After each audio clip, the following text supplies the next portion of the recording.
uma planta diferente. A Árvore que Dava Dinheiro é um grande sucesso do escritor Domingos Pellegrini, lançada em 1981. Esta novela até hoje encanta leitores do Brasil inteiro. Novela? Isso mesmo. Essa palavra é usada há séculos como nome de um gênero literário. Mas tanto tempo não foi suficiente para chegar a uma definição exata sobre ele. Às vezes é difícil dizer se uma obra é novela, conto ou romance. O certo é que as novelas literárias têm pontos em comum com as que o Brasil inteiro vê na televisão. Por exemplo, as várias tramas que acontecem ao mesmo tempo e vão se entrelaçando.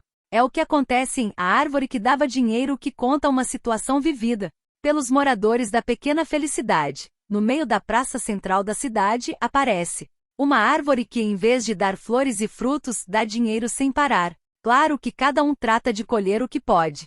De bolsos cheios, as pessoas acham que resolverão todos os seus problemas. Será? Bem, isso você vai descobrir lendo estas páginas. Um aviso: não adianta procurar felicidade no mapa. É uma cidade tão inventada quanto a árvore de dinheiro. Mas a história toca em ideias, desejos e frustrações que todos nós, alguns mais, outros menos, conhecemos muito bem. Sumário geral: as sementes, as árvores, as flores, mais flores, e mais flores, o pó, os frutos. As sementes. Era uma vez em felicidade um velho tão unha de fome que andava uma semana com o chinelo esquerdo, pé direito com sapato para ninguém dizer que ele era pobre. Depois andava outra semana com o chinelo direito, o pé esquerdo com sapato. Chinelo é mais barato e assim os sapatos duravam anos. Até que um dia ele morreu sem desconfiar que aquela dor nas costas era de andar com um pé mais alto que o outro. Se Cristóvão Colombo se chamasse Américo Vespúcio, tinha descoberto a América do mesmo jeito. E Joaquim José da Silva Xavier era tão Joaquim quanto Joaquim Silvério dos Reis, de modo que não adianta nada contar o nome do velho. Com qualquer nome ele ia morrer do mesmo jeito, sozinho, apesar de rodeado de gente. Antes de morrer ficou um tempão caído no quintal, sem ninguém para dar uma mão ou uma palavra. Tinha chegado da rua e ia entrando pela cozinha para economizar a escada da frente, que era de mármore. Aí caiu e ficou. A escada era de mármore porque o velho era munheca, mas não era pobre, era dono de metade da cidade. Morava ali porque a cidade era tão pobre que ninguém pagaria aluguel daquele sobrado. Tinha comprado da viúva do fundador de Felicidade, que tinha erguido o sobrado no tempo em que as tropas de burros passavam com café e açúcar a caminho do porto. Depois voltavam com tecidos, mantimentos, remédios, miudezas e encomendas. Quando viam de longe uma tropa chegando, os meninos ficavam até sem fôlego de contar. 1, 2, 3, 10, 50 burros olhando o rabo um do outro pela estrada enrolada. Na serra, na frente, a mula madrinha com o cincerro no pescoço. O eco batia no povoado, e sempre algum menino gritava que tinha tropa. Descendo a serra, ia gritando rua afora e os moleques iam despencando das árvores, saindo dos esconderijos, batendo portas, e corriam pela estrada para esperar na ponte. A tropa arranchava ali, e a molecada ia e voltava com cestas cheias de cocada, curau, pamonha, quindim, bombocado e outros doces e salgados para vender. Os tropeiros comiam com saudade de casa, depois de mastigar o arroz-feijão com carne seca que cozinhavam nas pedras da beira do rio. Tomavam banho, lavavam a camisa para o dia seguinte e de manhã entravam na cidade vendendo bebida e sedas, sapatos e pimenta, roupas e aviamentos secos e molhados, de modo que Felicidade, no tempo em que era povoado, era mais animada do que depois que cresceu e as tropas deixaram de passar. No dia em que passou a última, ninguém desconfiou que era a última. Ficaram muito tempo esperando outra, e enquanto isso gente ia casando e ia nascendo gente, e o povoado virou uma cidadezinha ao longo da estrada, espremida entre os morros e o rio. A estrada virou uma rua de paralelepípedos e o governo estadual mandou botar postes para ganhar eleição. Em cada poste acenderam uma luz, os perilampos sumiram e apareceram muitas mariposas. Era como as luzes de um velório. Muita gente foi embora e Felicidade parecia morrer. O governo tinha aberto outra estrada, contornando a serra, e agora as cargas passavam por lá em caminhões que nem tinham tempo de parar. O fundador de Felicidade gostava tanto de conversar que tinha erguido sobrado para ser casa em cima e hotel embaixo, mas quando morreu, de uma doença, que ninguém falava o nome, o hotel estava vazio. Fazia tempo que não passava um viajante, fazia anos que não parava um circo. As luzes dos postes queimavam e a prefeitura dizia que era o Estado quem devia trocar, o Estado dizia que era a prefeitura, e Felicidade continuava escura. Então a viúva ficou muito desgostosa e disse no velório que queria morar longe da lembrança do marido e daquela escuridão, e nem bem ela fechou a boca, o velho, que naquele tempo ainda não era velho, mas já usava chinelo e sapato, o velho falou que sendo assim fazia caridade de comprar o sobrado. Não sei direito quanto vale, a viúva gemeu e pediu um preço que achou alto, mas era muito barato. Negócio fechado, disse o velho, e aí ela não pôde mais voltar atrás, por quê? Naquele tempo negócio era negócio. Com aquele dinheiro ela pagou as dívidas, foi embora com uma mão na frente e outra atrás, e o velho deu de fazer negócio em velório. Quando teve idade de aposentar, vendeu o moinho que era a única indústria da cidade e economizou ainda mais para comprar mais casas ou emprestar a juros. Cidadão emprestava dinheiro do velho, não pagava, o velho ficava com a casa. Tinha até gente que vendia a casa ao velho e ficava pagando aluguel, mas pelo menos ficava com o dinheiro para ir conhecer o mar ou a capital, comprar móveis e roupas, tratar dos dentes. Fazer metade de um enxoval, na metade o dinheiro sempre acaba. Só o dinheiro do velho não acabava, aumentava. Tinha um chuchuzeiro. Trepando na casa e no almoço comia feijão com chuchu e na janta chuchu com arroz. De modo que ele assim continuou comprando casa. De 2 em 2 anos comprava uma caneta para fazer as contas dos aluguéis e dos juros em papel de embrulho. Uma preta dessas que ninguém sabe que idade tem, trabalhava para o velho desde muito tempo. Dormia num quartinho do porão com um cobertor de criança. Cobria o peito, descobria os pés, cobria os pés, descobria o peito.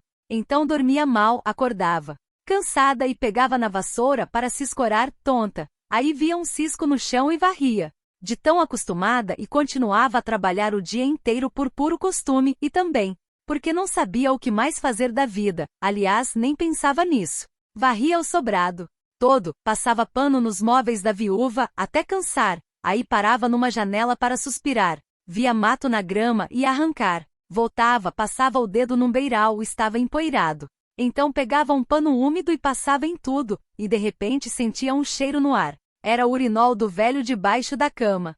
Ia despejar na privada, olhava e o que é que via? Via que a privada estava encardindo.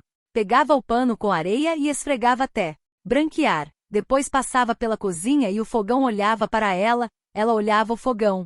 Suspirava e ia bater arroz no pilão. O velho só comprava arroz com casca para economizar. De tardezinha, quando ela ia à missa, parava no portão de uma velha com cadeira na calçada. A velha sempre perguntava: "Como é que vai a senhora?" "Levando a vida, levando." Ela sempre respondia. Mas naquele dia a velha falou que ela estava muito abatida. "Arroz também," ela respondeu. "Apanha no pilão para ficar bom de comer." A velha olhou a cruz na torre da igreja. "É mesmo, a gente quando apanhou bastante é porque logo vai se libertar." Então a preta foi rezar, rezou, voltou. E para economizar gás, só amornou. Arroz, feijão do almoço com chuchu da cerca. A igreja badalou 6 vezes e o velho não aparecia. Ela embrulhou as panelas no cobertor para economizar forno e sentou. Esperando, ficou olhando as coisas sem ver nada, até que viu a lata de feijão. Tirou um punhado, começou a escolher para o dia seguinte. Lá fora, o velho tinha caído de barriga para baixo, mas depois de muito custo, conseguiu virar. Depois conseguiu sentar no chão, de costas para a parede, e ficou muito tempo vendo como as nuvens formam tanta coisa, e como o sol foi avermelhando o céu, e como as cores foram mudando devagar e para sempre, enquanto os passarinhos quase se matavam de tanto cantar. Era a primeira vez que reparava na morte de um dia, e agora olhava tanto que os olhos secavam sem piscar e formigas bicavam a baba que escorria da boca. O velho olhava maravilhado. De repente tudo era tão bonito. E de graça. A boca falou e entortou. O velho estava com uma careta de dor olhando a primeira estrela. Ela parecia piscar para ele, então tentou sorrir, a boca entortou mais. Foi então que a velha preta resolveu espiar no quintal, saiu olhando o vermelhão do céu e tropeçou. no velho. Que o senhor tá fazendo aí no chão? Ele resmungou alguma coisa. Ela voltou resmungando que ele era um velho. Resmungão que ela devia ter deixado aquela casa fazia muito tempo, que onde já se viu trabalhar em troca de cama e comida. Ele tinha sorte que ela estava pagando uma novena. Se não pegava a trouxa e saía pelo mundo, ele ia ver um dia. Foi resmungando assim até a porta da cozinha, parou, virou para trás com as mãos nas cadeiras. E se quiser jantar vem logo que tá esfriando. Entrou, sentou de novo catando feijão, esperou que esperou e o velho não vinha. Aí ela botou o feijão de molho e foi de novo ver porque aquele velho caduco não vinha. Jantar. Já estava escuro e agora ele estava deitado de cara no chão, incomodado igual tartaruga virada. Ela debruçou. Quer alguma coisa? Ele resmungou alguma coisa, se contorcendo no chão. Ela olhou bem. Esse velho tem alguma coisa. Foi bater na casa vizinha. Levaram o velho para o quarto com tanto cuidado que acabaram caindo na escada, depois se perderam na escuridão cheia de portas. O andar de cima não tinha lâmpadas. A preta estava na cozinha fazendo um chá de sabugo de milho. Ele gostava muito, mal não fazia e não custava nada. Metade do corpo dele tinha endurecido, a outra metade não obedecia. Um vizinho pegava numa perna que nem um pau, outro pegava noutra perna bamba igual corda. Parecia que o velho fazia de pirraça. E a boca torta parecia rir o tempo todo. Um menino correu buscar o médico espalhando a notícia, de modo que, quando voltou com o médico, os inquilinos do velho já estavam se ajuntando na rua. Alguém emprestou uma lâmpada e logo estavam todos olhando para a única janela acesa. No sobrado, a preta conseguiu molhar todo o travesseiro despejando chá na boca do velho até ele engasgar. Aí ela se trancou no porão, acendeu uma vela e rezou ajoelhada num canto, onde São José de braço quebrado segurava menino Jesus sem cabeça, num altarzinho, arrumado em caixote com boizinho de presépio, Nossa Senhora da Aparecida e uma espada de São Jorge que levava um mês para murchar numa lata com água. Conforme ela rezava, o sobrado ia enchendo de gente, o assoalho rangia e ribombava com o tropel. Criançada corria, homens pisavam duro com sapatões e botinas. Mulheres arrastavam cadeiras, de repente parecia que tudo ia desabar em cima dela. Então pegou o travesseiro e as roupas, e as coisas do altar e o cobertor, enfiou tudo dentro de um saco, jogou o chale nos ombros e o saco nas costas, saiu mas voltou logo, devolveu o cobertor e tornou a sair sem ninguém perceber. Deixou a vela acesa e sumiu de felicidade. O médico chegou, a multidão abriu caminho e ele subiu, sentou na beirada da cama. As mulheres saíram do quarto e ele examinou o velho, parecia um gafanhoto enrugado. O médico parecia um anjo de branco no quarto escuro. A lâmpada era tão fraca que a luz morria no assoalho empoeirado e nos móveis sem brilho. Era um médico moço mas meio careca. Examinou, aí botou a mão na testa e foi levando para trás até encontrar cabelo. Parou como se achasse também o pensamento. O senhor vai pagar o tratamento? O velho balançou de leve a cabeça. Não ia não. E a consulta? O velho parecia até melhorar, balançou firme a cabeça. Não. Então o médico levantou falando a todo mundo que não adiantava mesmo. Tratamento. O velho estava com derrame, infarto e começo de pneumonia. A notícia rolou sobrado abaixo. O velho estava morre não morre, estava nas últimas. Já tinha batido as botas, se tivesse botas. Vai morrer, está morrendo, morre logo. Iam passando a notícia de boca em boca, enquanto no quarto ele tentava falar com a boca retorcida. Alguém debruçou na cama, a voz saía num fio de dor. O cartorário, com o testamento. A notícia desabou sobrado abaixo, rua afora. O velho tinha um testamento. O cartório era na cidade vizinha, mas 5 homens se juntaram para pagar a viagem de táxi. Eram inquilinos do velho, e o táxi era um Osmobile que fazia uma semana não pegava uma corrida, então o motorista avisou logo que era preciso esquentar o motor e trocar um pneu murcho. Quando o motor esquentou, o pneu já estava trocado. E quando partiram, todo mundo se dividiu. Metade no sobrado, metade na igreja fazendo promessa. Minha Nossa Senhora da Aparecida, se a casa ficar de herança pra gente, prometo o seguinte. E desfiavam terços, enquanto no quarto o velho olhava a lâmpada. Entravam mulheres com cadeiras trazidas de casa, sentavam beirando as paredes, iam puxando terço ou cochichando. Os homens fumavam em rodas no quintal. moleques subiram na mangueira, e na rua os moços sentaram no meio-fio. Fazia lua cheia. E noite estrelada, logo os homens começaram a contar casos e piadas e as moças começaram a passar na rua de braços dados. Iam até a esquina e voltavam passando pelos moços, mas sem olhar para eles, que olhavam para elas tão acostumados como se olhassem um rio passando. De vez em quando um falava uma gracinha, elas fingiam não ouvir e iam rir na esquina, voltavam de novo de nariz erguido. O posto telefônico era na frente do sobrado, e o telefonista não parava de fazer ligação. Felicidade tinha 12 linhas e 57 telefones, 4 ou 5 para cada linha, um numa casa. Então alguém ligava falando da herança e os vizinhos ouviam nos outros telefones da linha, quem sabe alguém sabia mais alguma coisa e ligavam para os parentes, sondavam. O velho nunca tocou no assunto com você? Assim o painel do posto telefônico acendia todas as luzes e o telefonista precisava de mais 2 mãos para dar conta, até que desistiu e ficou ouvindo um namoro. Acho que eu podia ficar eternamente ouvindo você, dizia o rapaz. O quê? Minha mãe chegou dizendo que o velho do sobrado tá morrendo, vai deixar as casas de herança. Alô? Ele já tinha desligado. A rua enchia mais. 5 ou 6 moços estavam sempre no posto vendo o telefonista mexer naqueles cabos todos.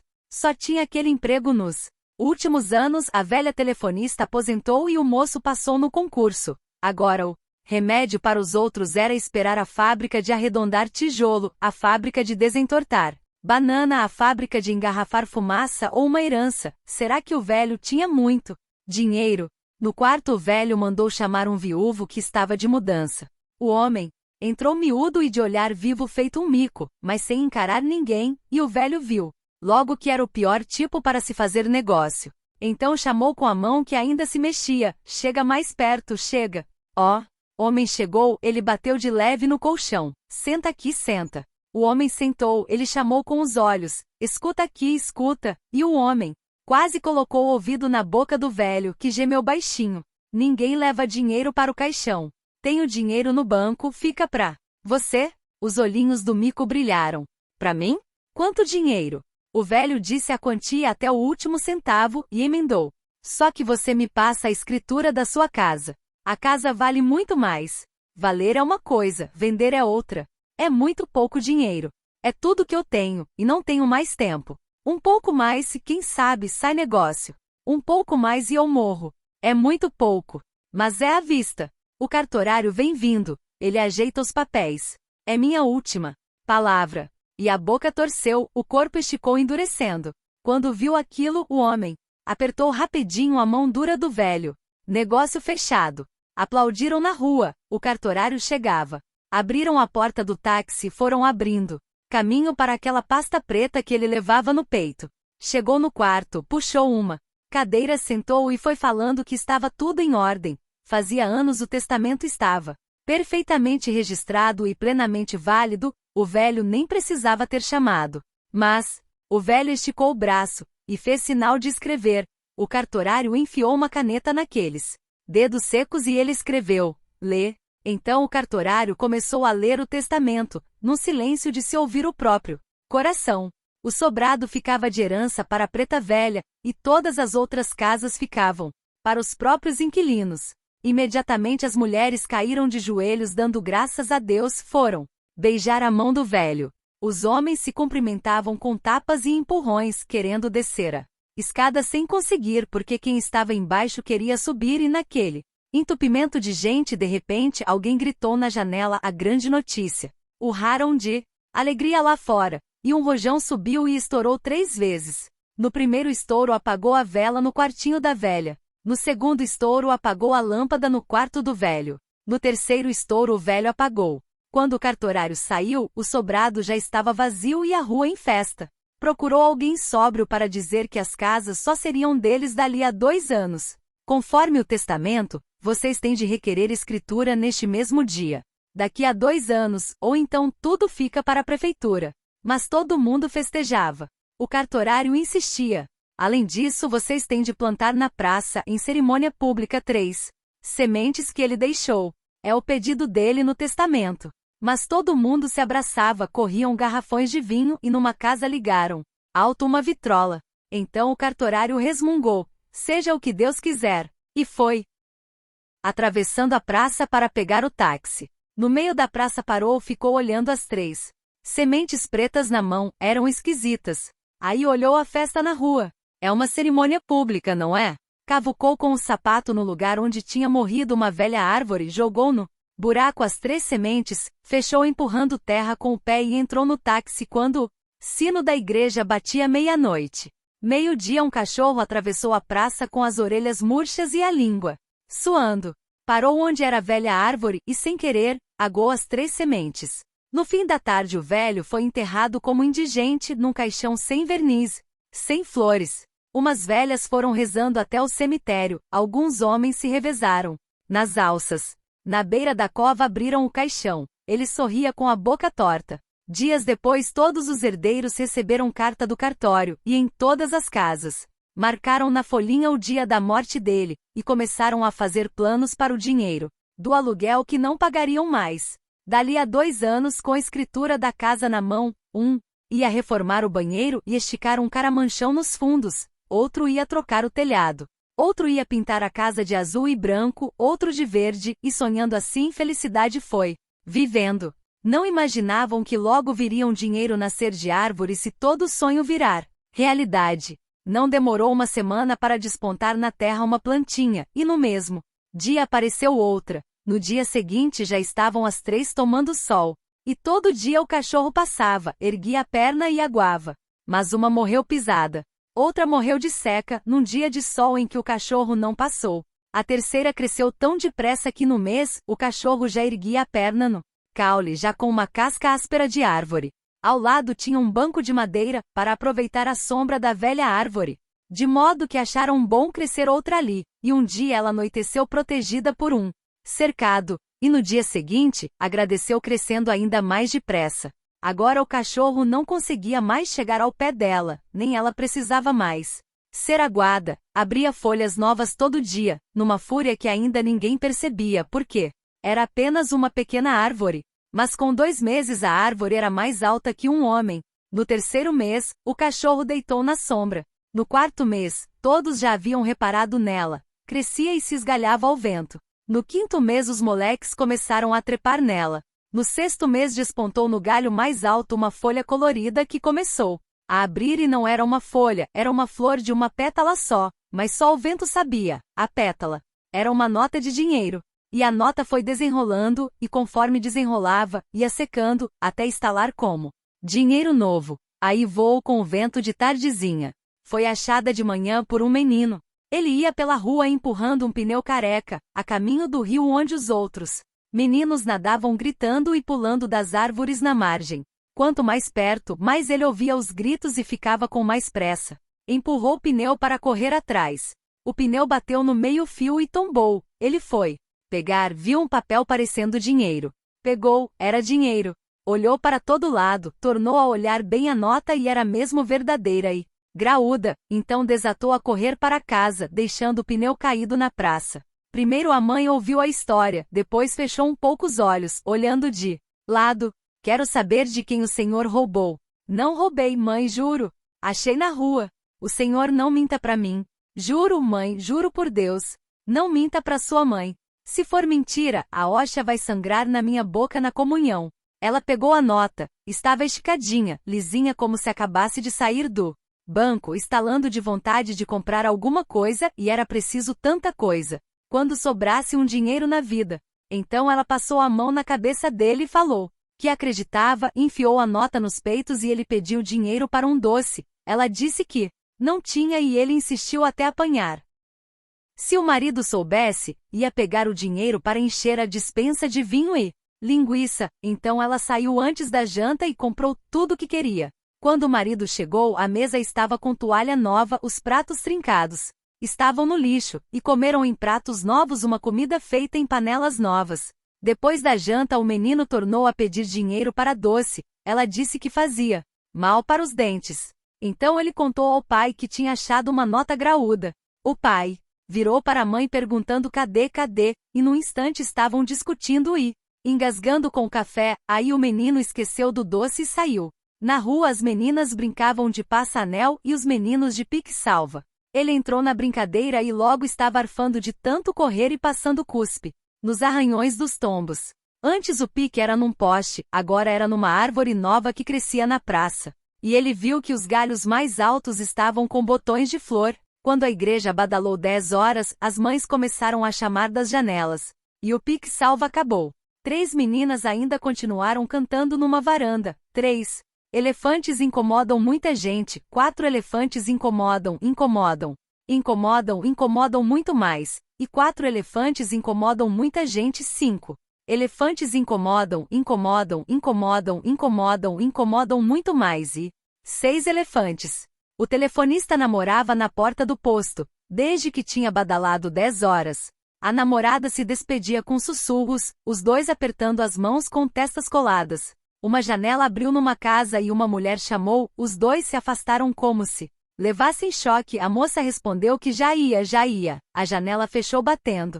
Ela foi, atravessando a pracinha no rumo da casa, parou debaixo da árvore e olhou para trás. Ele foi correndo e se abraçaram na escuridão dos galhos. Depois ela foi quase correndo para casa e ele foi resmungando atender um telefonema. 20 elefantes incomodam muita gente. 21 elefantes incomodam. 2 velhos conversavam em cadeiras na calçada.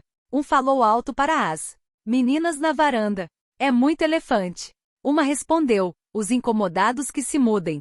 Então a mãe chamou as meninas para dentro e elas entraram fazendo bico. Bateram 11 horas. A vida é um buraco, disse um velho suspirando. E viver é ir cavando cada vez mais fundo, disse o outro levantando e pegando a cadeira até que o buraco fica pronto e a gente deita dentro. Se eu tivesse dinheiro, o outro suspirou. Fazia o quê? Levava no caixão?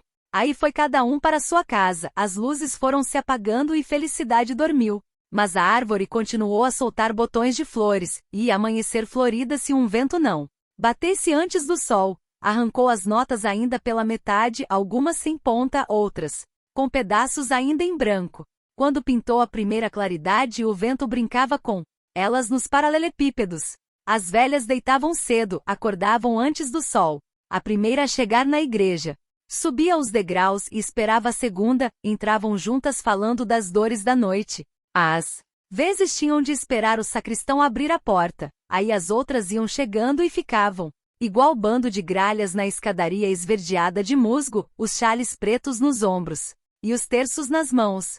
Quando entravam na igreja cobriam a cabeça, os lábios mexiam numa reza que nunca terminava, estavam puras e prontas para se libertar deste mundo. Assim que o padre saía da sacristia com o sacristão e um coroinha, andava até o altar olhando o chão, bocejava e começava a missa. Mas naquele dia o sacristão abriu a porta e nenhuma velha esperava para entrar. Estavam na praça, andando mais curvadas do que sempre, olhando o chão como se procurassem. Ele desceu os degraus, resmungando, de certo algum terço tinha arrebentado. Mas viu que procuravam na praça toda, perguntou o quê? Uma velha olhou para ele como se fosse o demônio, continuou procurando mais depressa. Quando o padre saiu da sacristia com o coroinha, ainda não tinha ninguém na igreja. Foram olhar lá fora, o sacristão e as velhas zanzavam pela praça olhando o chão. O padre desceu com o coroinha atrás. De certo arrebentou algum terço. De repente o coroinha abaixou e pegou metade de uma nota, enfiou depressa no bolso. Mais 2 passos e o padre achou outra metade, então o coroinha mostrou a sua metade para ver se combinava com a do padre. Mas eram notas diferentes, e então eles também começaram a procurar. Quando o sol levantou, todos desistiram e se juntaram na frente da igreja. Eu achei uma metade, disse uma velha. Eu achei 2, disse outra. Na minha falta uma ponta, disse mais outra. A minha tem a ponta, mas o resto em branco, disse o sacristão. E então foram juntando metade com metade, pedaço com pedaço. Mas nada combinava com nada. Parece castigo, disse o padre. Nessa hora o sol bateu na praça uma bofetada de luz e viram que era hora de a missa estar acabando. Deram as costas ao sol e subiram os degraus ainda curvados, olhando o chão.